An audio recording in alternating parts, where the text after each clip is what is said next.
മനസ്സ് നിറഞ്ഞൊരു പടമാണ്. അതായത് നമ്മുടെ തരുൺമൂർത്തി എന്ന വ്യക്തി ലാലേട്ടനോട് എത്രമാത്രം ഇഷ്ടമുണ്ടെന്ന് കാണിച്ചൊരു സിനിമ. മോഹൻലാലിൻ്റെ സൂക്ഷ്മാഭിനയത്തെ വളരെ വ്യക്തമായി എടുത്ത വളരെ മനോഹരമായൊരു സിനിമ. വളരെ ഫീൽ ചെയ്തു പടം. ശരിക്കും അഭിനയത്തിൻ്റെ പഴയ ആഴങ്ങൾ തേടിയുള്ള ലാലേട്ടൻ, ആ കണ്ണുകൾ വെച്ചുള്ള കുറേ ഐറ്റം, ലാലേട്ടൻ്റെ ആഴങ്ങൾ തേടിയുള്ള അഭിനയത്തിൻ്റെ സാധ്യത ഇതെല്ലാം ഉണ്ട്. അതുപോലെ തന്നെ വില്ലനും നായകനും തമ്മിലുള്ള ഒരു നമ്മൾ എന്താ പറയുക, നമ്മൾ ശരിക്കും എല്ലാവർക്കും ഒരു നല്ല റോള് കൊടുത്ത് ഗംഭീരമാക്കിയ ഒരു എൻ്റർടൈൻമെൻറ്റ് എല്ലാ വാല്യൂ എല്ലാം കുടുംബത്തിൻ്റെ ആണെങ്കിലും എൻ്റർടൈൻമെൻ്റ് ആണെങ്കിലും അതിനോടൊപ്പം തന്നെ ആക്ഷൻ സെൻറ്റിമെൻറ്റ്സ് എല്ലാ ടോട്ടലാലിറ്റിയിലും കത്തിക്കയറിയ ഒരു സിനിമ എന്ന് പറയാം. തുടരൂ, ശരിക്കും ജനങ്ങൾ സ്പർശിക്കും. ഈ സിനിമ നല്ല രീതിയിൽ മുന്നേറും, നല്ല വിജയമാവും.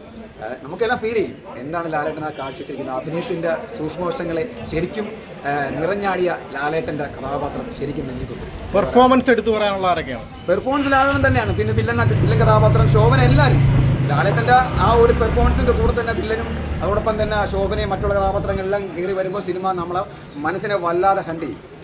ഇൻസ്പെക്ടർ കഥാപാത്രം ഞെട്ടിച്ചെന്ന് പറയുന്നുണ്ടല്ലോ. യെസ്, പടത്തിൽ ഒരു വില്ലൻ കഥാപാത്രമാണ്. ഞാനത് സ്പോയിൽ പറയുന്നില്ല. പക്ഷേ വില്ലൻ എന്ന കഥാപാത്രം ആരാണ് എന്താണെന്നുള്ളത് സിനിമയായിട്ട് മനസ്സിലാക്കുക. ആ വില്ലൻ നല്ലപോലെ പെർഫോമൻസ് ആണ്. അതിനേക്കാൾ ഡബിൾ ഇരട്ടി മോലെ ലാലേട്ടൻ്റെ ഷൺമുഖം ഗംഭീരം. സൂക്ഷ്മാഭിനയത്തിൻ്റെ തമ്പുരാണെന്ന് പുള്ളി വിളിക്കുന്നത് എന്താണെന്ന് ഈ പടം നിങ്ങൾ കാണുമ്പോൾ മനസ്സിലാവും. എന്തായാലും എല്ലാവർക്കും പടം കണ്ടവർക്കെല്ലാം മനസ്സ് നിറഞ്ഞു. തരുൺമൂർത്തി ഒരു എന്താ പറയുക, ഒരു അദ്ദേഹത്തിൻ്റെ ലാലേട്ടനുള്ള ആരാധന എത്രമാത്രം ഉണ്ടെന്ന് കാണിക്കുന്ന രീതിയിൽ പല ഞെട്ടിച്ച പല ഫ്രെയിമുകളും ഉണ്ട് ഇതിനകത്ത്. അത് തന്നെയാണ് ഏറ്റവും വലിയ സന്തോഷം.